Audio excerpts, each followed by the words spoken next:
या रसूल सलाम अलैका, या हबीब सलाम अलैका। बिस्मिल्लाहिर्रहमानिर्रहीम। अज़ीज़ दोस्तों, कुरानी अखलाकियात से हम दुरूस का जो सिलसिला है वो जारी रखे हुए हैं। अल्लाह करीम की ज़ाते व बरकात ने कुरान मजीद में 15 मकामात पर माँ बाप के साथ हुस्न सलूक का ज़िक्र किया।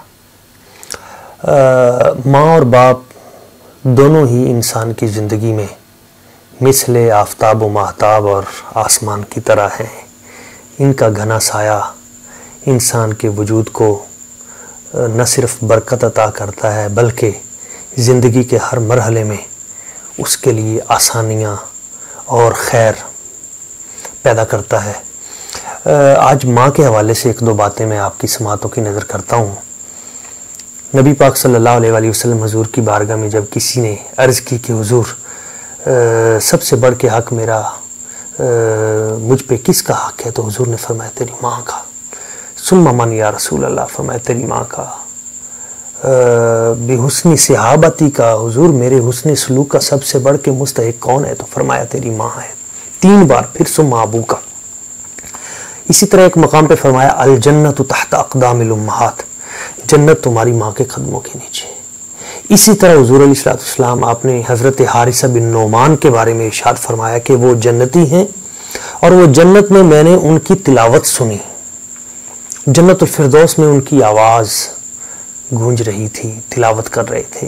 पूछा गया हुज़ूर उनको ये मकाम और ये शर्फ कैसे मिला, तो सरकार ने फरमाया वो अपनी माँ की खिदमत बड़ी करते थे। उनकी माँ गूंगी थी, बोल नहीं सकती थी, तो हज़रत हारिसा बिन नोमान उनके सामने बैठ जाते थे और सारा दिन बैठ के अपनी माँ की आहट और उनकी उंगली का इशारा देखते थे कि मेरी माँ को किस चीज़ की ज़रूरत है ताकि मैं उनकी खिदमत करूँ, और वो जन्नत के आला तरीन कारी बन गए।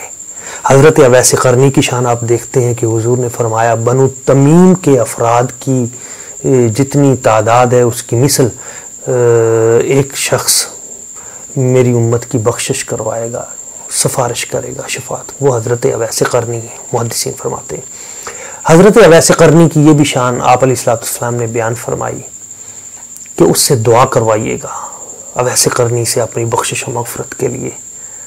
तो हज़रत अवैस क़रनी को ये मकाम कैसे मिला, हालांकि वो खैरुत ताबीन में से हैं, सहाबी नहीं है। तो हुज़ूर ने फरमाया वो अपनी माँ की खिदमत बड़ी करते हैं। खुद नबी पाक सल्लल्लाहु अलैहि वसल्लम हुज़ूर अलैहिस्सलाम आपने अपनी वालिदा की खिदमत सईदा आमीना पाक सलाम अलैहा इस दर्जा आपने इरशाद फरमा दिया कि लौ कुन्तु फ़ी सलातिल इशा वक़द क़रअतु फ़ातिहतल किताब, अगर मैं इशा की जमात में होता और सूरह फातिहा पढ़ चुका होता और मेरी माँ को मेरी याद आती और वो मुझे बुलाती हज़रत सईदा आमीना पाक सलाम अलैहा लअजबतुहा लब्बैक, तो मैं लब्बैक कह के अपनी माँ की बारगाह में हाज़िर हो जाता। कितनी बड़ी अज़मत की बात है जब एक सहाबी रसूल ने अर्ज़ की हुज़ूर मैंने तो मन्नत मानी थी कि अगर आप मक्का फ़तह करके वापस आ जाएं और लड़ाई ना हो तो मैं यहाँ से मक्का पाक जाऊँगा और खाने काबे की चौखट को बोसा दे के आऊँगा। हुज़ूर अब आप वापस आ गए हैं तो मैंने अपनी मन्नत पूरी करनी है, क्या करूँ? तो सरकार ने फरमाया इरजी इला बैतिक व क़ब्बिल क़दमई उम्मिका व वफ़ैत नज़रक, जा अपने घर जा और अपनी बूढ़ी माँ के पाँव को चूम ले, तेरी नज़र पूरी हो गई। इतना बड़ा मकाम, यानी उनकी ज़ियारत को हज मबरूर करार दे दिया। और एक सहाबी रसूल हाज़िर हुए और अर्ज़ की हुज़ूर मैं मैदान जिहाद में जाना चाहता हूँ। तो सरकार ने फरमाया उम्मुका हय्या, तेरी माँ जिंदा है? जी। तो सरकार ने फरमाया जा इल्ज़म रिजलहा फसम्मल जन्ना, माँ के कदमों को पकड़ ले, तुझे वहीं से जन्नत मिल जाएगी।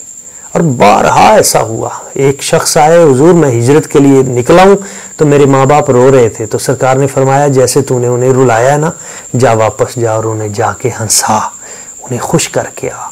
इस तरह वालिदैन के हवाले से आप सहाबा इकराम के मामूलात देख लीजिए, ताबीन के मामूलात देख लीजिए, औलिया के मामूलात देख लीजिए, तो यही हमें नज़र आता है। हज़रत इमाम हसन पाक रज़ी अल्लाह तआला अन्हु अलैहिस्सलाम जैसी हस्ती, सईदा तय्यबा ताहिरा नफीसा ज़किया फ़ातिमा ज़हरा सलामुल्लाह अलैहा अपनी वालिदा मोहतरमा के साथ खाना नहीं खाते थे।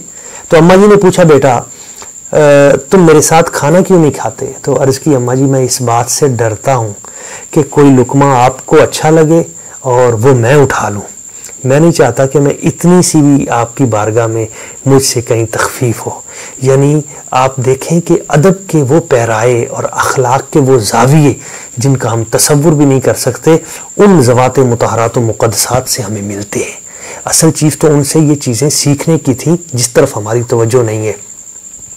आप देखें हज़रत इमाम इब्न सीरीन इतनी बड़ी हस्ती है तो अपनी माँ के लिए खुद कपड़े रंगते हैं और अच्छे कपड़े लेके देते हैं और उनकी खिदमत करते हैं, उनसे दुआएं लेते हैं।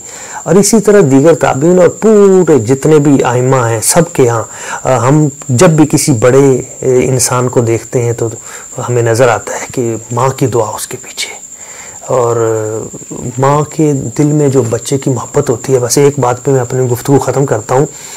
मेडिकल साइंस ये बताती है कि जिस तरह हम हर चीज़ को मापने के लिए कोई ना कोई आला होता है, शुगर चेक करते हैं, इसी तरह मतलब ब्लड प्रेशर है, उसको दिल की धड़कन को उसके तवाज़ुन के लिए जो आला है ECG हम करते हैं दीगर। इसी तरह ये जो किसी को दर्द होता है तो दर्द की जो लिमिट होती है उसको चेक करने के लिए उसे डेल कहा जाता है। तो बड़े से बड़ा रुस्तम ज़मां वो जिस दर्द को बर्दाश्त कर सकता है वो 47 डेल तक है, 47 डेल तक। इससे ज़्यादा इंसान के बस की बात नहीं होती मर्द की कि वो बर्दाश्त कर सके। मगर डॉक्टर्स कहते हैं कि जिस वक्त माँ अपने बेटी को जन्म देती है तो उस वक्त उसकी दर्द की कैफियत 57 डेल तक हो जाती है, 57 डेल तक। इतनी तकलीफ जो कुरान मजीद में है, वहनन अला वहनिन, तकलीफ पे तकलीफ उठाई है तुम्हारी माँ ने। हमलतहु उम्मुहु कुरहा, तुम्हें बड़ी तकलीफ से जन्म दिया है। 9 माह तक माँ कोशिश करती है मेरे बेटे को तकलीफ ना हो, गिरे भी तो वो अपना बाजू तोड़वा लेती है, वो बेटे को तकलीफ नहीं होने देती। तो ये इनके साथ खिदमत खलक, इनके साथ हुस्न सलूक, अपने माँ बाप के साथ प्यार और उन पे खर्च करना, इसका इतना बड़ा अजर है कि हुजूर अलैहिस्सलाम ने फरमाया अगर कोई आदमी अपना रिज़्क वसी करना चाहता है, अपने माँ बाप की और सिला रहमी, ये दोनों चीज़ें शुरू कर दे। माँ बाप की खिदमत, सिला रहमी, रिश्तेदारों के साथ, रिज़्क बढ़ जाएगा, उम्र बढ़ जाएगी, खैर मिल जाएगी, बरकत मिल जाएगी। तो हम अपनी मसरूफियात में से कुछ वक्त अपनी माँ के लिए निकालें, उसके लिए वक्त निकालें, वालिदैन के लिए निकालें। कल इंशाल्लाह हमारी गुफ्तगू होगी बाप के हवाले से कि वालिद के हवाले से वालिद का कितना मकाम है। हमारे YouTube चैनल अब्र करम के ऊपर इंशाल्लाह ताला कल वो भी अपलोड हो जाएगा। आप हमारे साथ इस चैनल के साथ इसको सब्सक्राइब कीजिए और दीगर दोस्तों तक भी पहुँचाइए ताकि ये खैर का पैगाम हमारे पूरे मुआशरे में फैले और हर बच्चे बड़े बड़े बुजुर्ग और हर एक तक ये खैर का सफ़र जारी रहे। बहुत शुक्रिया।